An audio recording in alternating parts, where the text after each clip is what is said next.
বাচ্চাকে দুইজন ধাক্কা মারে দিতে ও ডেট হয়ে গেছে সঙ্গে সঙ্গে। রাতের অন্ধকারে মহানন্দা নদী থেকে চলছিল ট্রাক্টরে করে অবৈধভাবে বালি পাচার।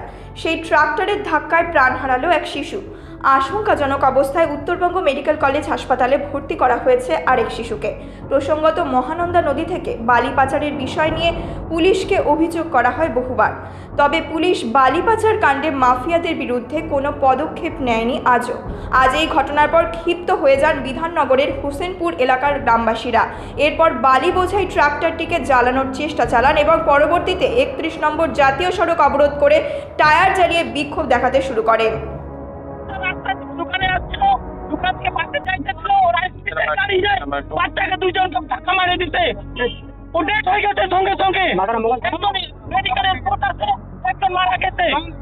আমরা ইনসাফ লাগবে।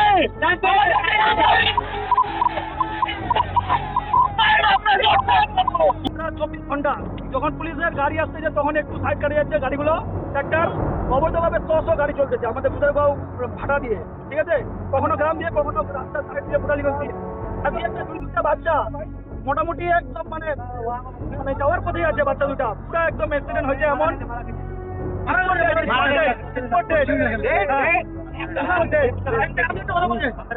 আমরা অবৈধ বালির ব্যবসা বন্ধ করতে চাই।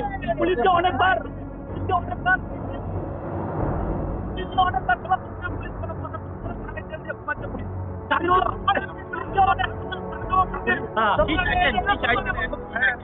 বালির ব্যবসা বন্ধ করতে চাচ্ছি। যদি কেউ দিয়েছে ট্রাক্টরওয়ালাকে বলছে যে পুলিশকে কে চালাতে বলছে, বলছে পুলিশ চালাতে বলছে। যদি পুলিশ চালাতে বলে তাহলে পুলিশ বলে দাও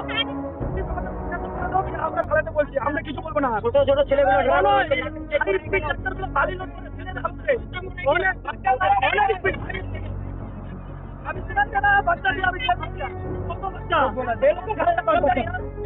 बाच्चा डेड हो गया है।